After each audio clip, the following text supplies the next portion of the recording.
CID में तैनात एक महिला कांस्टेबल सरोज यादव, जो जुर्म का खुलासा करने में अपना किरदार निभाती थी, हत्यारों को खोजती थी और अपराधियों को पकड़ती थी, मगर किसी ने कल्पना भी नहीं की थी कि वो खुद एक दिन एक भयानक साजिश का शिकार हो जाएगी। जी हाँ साथियों, आज की ये घटना उत्तर प्रदेश के गोरखपुर से है, जहां पर सीआईडी में तैनात महिला कांस्टेबल सरोज यादव के साथ एक दिन एक ऐसी घटना हुई जिसके बारे में उन्होंने कभी सोचा भी नहीं था। मीडिया सूत्रों के अनुसार 28 फरवरी 2025 को सरोज यादव के पिता के पास एक फोन आया। फोन उनके दामाद अष्टभुज ने किया था। अष्टभुज ने बताया कि सरोज की तबीयत बहुत ज्यादा खराब है, आप लोग जल्द से जल्द आ जाइए। अब इतना सुनते ही सरोज के पिता बुरी तरह से परेशान हो गए और फिर बेचैन होकर सरोज के ससुराल पहुंचे। लेकिन जब वो वहां पर पहुंचे तब उन्हें पता चला कि सरोज अब इस दुनिया में नहीं रही। इतना सुनते ही परिवार में कोहराम मच गया। किसी को कुछ समझ में नहीं आ रहा था कि अचानक सरोज की मौत कैसे हुई, और इस बारे में ना ही सरोज के ससुराल वाले कुछ कह रहे थे और ना ही उन्हें कुछ पता था। जिसके बाद तत्काल इसकी सूचना पुलिस को दी गई और सरोज का पीएम करवाया गया। कुछ समय बाद पीएम रिपोर्ट सामने आई,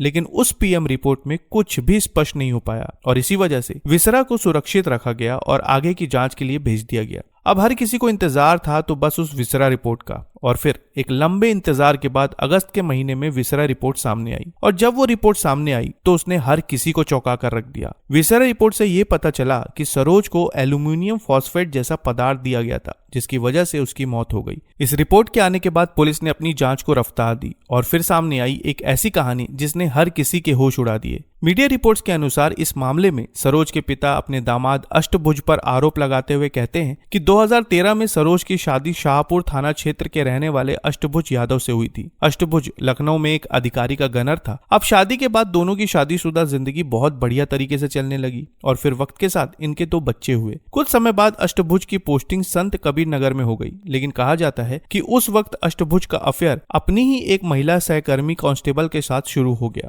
शुरुआत में इसकी किसी को भनक तक नहीं लगी, लेकिन फिर धीरे धीरे ये बात सरोज के कानों तक पहुंच गई और जैसे ही सरोज को इसके बारे में पता चला उसने इसका विरोध करना शुरू किया। साथ ही अपने पिता को भी ये बात बताई। अब जब सरोज के पिता को इसके बारे में पता चला तब उन्होंने अपने दामाद अष्टभुज को समझाने का बहुत प्रयास किया, जिसके बाद इन दोनों के बीच समझौता हुआ। अब भले ही पति पत्नी के बीच समझौता हो चुका था, लेकिन मीडिया रिपोर्ट्स के अनुसार कहा जा रहा है कि समझौते के बाद अष्टभुज मन ही मन सरोज को हमेशा के लिए रास्ते से हटाने का प्लान बनाने लगा ताकि वो अपना अफेयर जारी रख सके। अपने इस प्लान को अंजाम देने के लिए उसने सबसे पहले अपनी पत्नी सरोज का 50 लाख रुपए का टर्म इंश्योरेंस करवाया। इसके बाद 2 बड़े बड़े लोन लिए, एक 40 लाख का लोन और एक 20 लाख का लोन। खबरों के अनुसार कहा जा रहा है कि इतना सब कुछ करने के बाद 27 फरवरी को अष्टभुज ने अपनी मां और बहन की मौजूदगी में सरोज को किसी तरह का पदार्थ खिलाया, जिसकी वजह से उसकी सांसें हमेशा के लिए थम गई। इस घटना को अंजाम देने के बाद 28 फरवरी को उसने सरोज के परिजनों को फोन किया और कहा कि सरोज की तबीयत खराब है। लेकिन जब परिवार वाले सरोज के ससुराल पहुंचे तो उनसे कहा गया कि सरोज अब इस दुनिया में नहीं रही। हालांकि जब विसरा रिपोर्ट सामने आई तब अचानक अष्टभुज गायब हो गया, जिसके बाद पूरे 3 महीनों तक पुलिस उसकी तलाश में लगी रही,